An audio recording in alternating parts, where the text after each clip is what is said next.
Prime Minister, your remarks on the day after a ferocious bushfire devastated my community in Tathra indicated that you have no intention of intervening to prevent the next fire or the one after that. We both know why this fire was so devastating. We are both intelligent community leaders who keep abreast of the science of climate change and know that it's our job to protect our communities from death and destruction.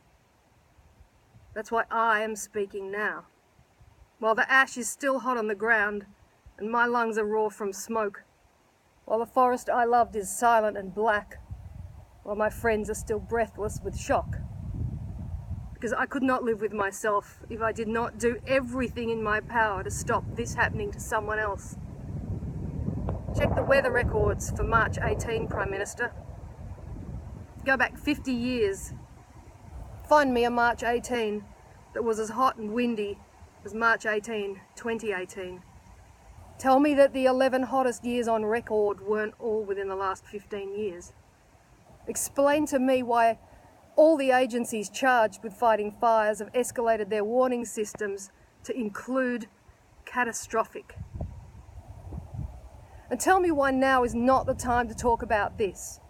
Tell me why, as helicopters bomb the hills behind my house, is not the time. Tell me why standing with my neighbours in the ashes of their home is not the time. Tell me that standing, watching the firestorm bear down on my own home, hearing the gas cylinders exploding in Tathra, knowing that homes were gone, unable to imagine how many lives were being lost, is not the time. Tell me when you'd prefer to talk about this truth.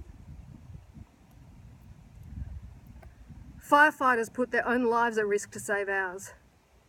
To deny that this fire was a result of climate change, to shut down the conversation that we must have, is to say to those men and women, I care more about my own interests in the party room than your lives.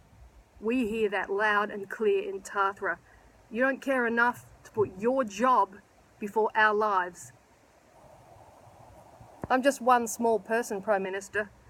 I can't make the changes necessary to slow climate change, to save that next town from catastrophe.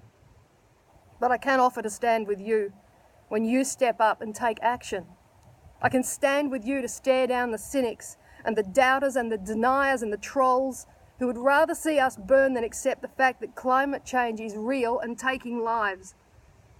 We had a miracle in Tathra. No one died. Now is the time to throw everything we have, everything we are, at preventing the next fire, the next record temperature, the next catastrophe. There is no better time. So help us now. Will you wait until it's your own home, or your daughter's home, or your grandkids who run barefoot from those flames? What has to burn, Prime Minister, before you can smell the smoke?